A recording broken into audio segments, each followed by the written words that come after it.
అయితే ఇక్కడ ఇంకొకటి ఉంది, మీరు ప్రతి అంశాన్ని అబ్జర్వ్ చేస్తున్నారని మీ మాటల ద్వారా అర్థమవుతుంది. రీసెంట్గా కొన్ని పరిణామాల ద్వారా మెగా ఫ్యామిలీలో డిఫరెన్సెస్ ఉన్నాయి.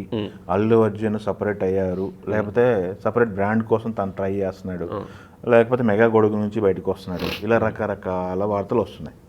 దీనిపైన మీ అభిప్రాయం ఏంటి? ఇద్దరు మెగా ఫ్యామిలీకి మీ దగ్గర కాబట్టి మిమ్మల్ని క్వశ్చన్ అడుగుతున్నాను, మీ అభిప్రాయం ఏంటి? మీరు చెప్పినట్టు అల్లు అర్జున్ గారు వేరే ఫ్యామిలీ, చిరంజీవి గారు వేరే ఫ్యామిలీ, రామ్ చరణ్ గారు కూడా వేరే ఫ్యామిలీ, కానీ అందరూ ఒక కుటుంబమే. మీరు చెప్పింది కరెక్టే. అల్లు అర్జున్ గారు వేరేగానే ఉంటున్నారు, చరణ్ గారు వేరేగా ఉంటున్నారు, ఫ్యామిలీలు వేరే, కానీ లాస్ట్కి వచ్చేసరికి అంతా ఒక కుటుంబమే. ఎటువంటి డిస్టర్బెన్సెస్ లేవు, ఎటువంటి కాంప్లికేషన్స్ లేవు. బయట ఉన్న ఓన్లీ ఒక ఇమ్మెచ్యూర్ మెసేజెస్ వల్ల ఇట్లా వెళ్తుంది. మీరు చెప్పింది కరెక్టే. ఫ్యామిలీస్ వేరే, కానీ కుటుంబం రోజుకి వచ్చేసరికి అంతా ఒకటే. ఏ డిఫరెన్సెస్ లేవు. డిఫరెన్స్ ఏమైనా ఉంటే నేను చెప్తా. నథింగ్ ఏమీ లేవు. ఓకే, ఇప్పుడు ఈ సోషల్ మీడియా జరుగుతున్నటువంటి ఈ ఫ్యాన్ వార్ పైన మీ అభిప్రాయం ఏంటి? అదే నేను చెప్పాను సార్. ఇప్పుడు ల్యాక్ ఆఫ్ మెసేజ్ కానీ ల్యాక్ ఆఫ్ నాలెడ్జ్ లేక, చూడండి, ఒక 100 మెంబర్స్ ఉంటారు. 100 మెంబర్స్లో ఫ్యాన్స్ ఉంటారు. ఒక 100 మెంబర్స్ చిరంజీవి గారి ఫ్యాన్స్ ఉన్నారు, ఒక 100 మెంబర్స్ అల్లు అర్జున్ ఫ్యాన్స్ ఉన్నారు అనుకోండి. ఈ 100 మెంబర్స్ చిరంజీవి గారి ఫ్యాన్స్లోనూ చరణ్ అన్న ఫ్యాన్స్లోనూ ఒక 5 మెంబర్స్ అల్లరి పిల్లలు ఉన్నారనుకోండి. ఇక్కడ కూడా 5 ఉంటారు ఆటోమేటిక్గా. ఈ 5 ఏదో చెప్తారు, వాళ్ళకి ఏదో రాంగ్ మెసేజ్ వస్తుంది, ఏదో కమెంట్ చేస్తారు. వీళ్ళు కమెంట్ చేసినప్పుడు వీళ్ళు కామెంట్ చేస్తారు. ఆ 10 మంది వల్ల ఇక్కడ ఏదో జరిగిపోతుంది, గొడవ అయిపోతుంది అన్నది అంతా రాంగ్. అందరూ కలిసిమెలిసి ఉన్నారు. అరవింద్ గారు, చిరంజీవి గారు కలిసిమెలిసి ఉన్నారు. అన్ని ప్రోగ్రామ్స్కి, అన్ని ఈవెంట్స్కి 2 ఫ్యామిలీస్ కలుస్తున్నాయి. అంతా హ్యాపీగా ఉంది. ఏ డిస్టర్బెన్సెస్ ఇవి లేవు. ఇంకొకటి క్లీన్గా మనం అఫ్కోర్స్ ఇది నిన్న మొన్న జరుగుతుంది.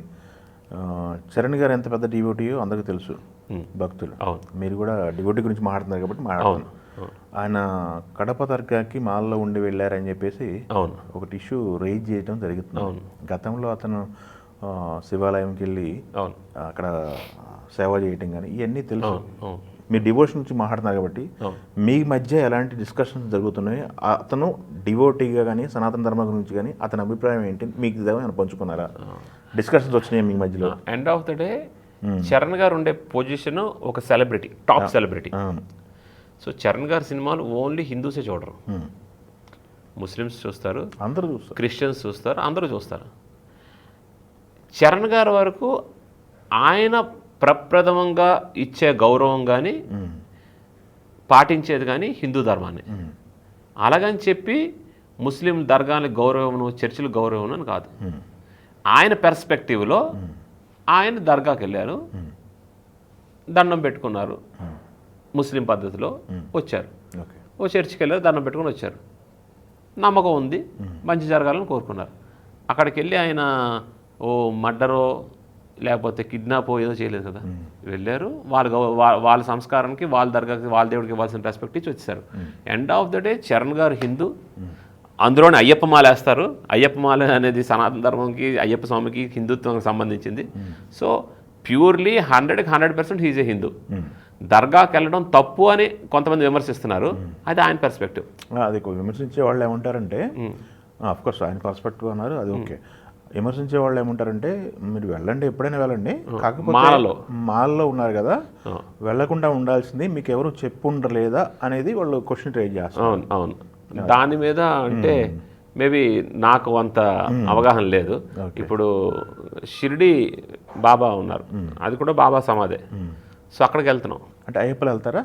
అక్కడికి వెళ్తారు కదా, అయ్యప్పలు వెళ్తారు, షిరిడి వెళ్తారు, అయ్యప్పలు వెళ్తారు. మరి అది కూడా బాబా సమాధే కదా, నాకు తెలియదు. సో అక్కడంతా హిందూ ధర్మం సంబంధించినట్టే జరుగుతుంది. హారతులు కానీ, అక్కడ ధూపదీప నైవేద్య హారతులు అన్నీ హిందూకి సంబంధించింది.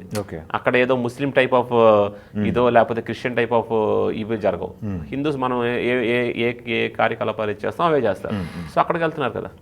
సో అక్కడ బాబా సమాధి దగ్గరికి వెళ్ళినప్పుడు ఇది సమాధి అనుకుంటే ఇది తప్పు కాదు కదా అని నా ఇంటర్నల్ ఫీలింగ్.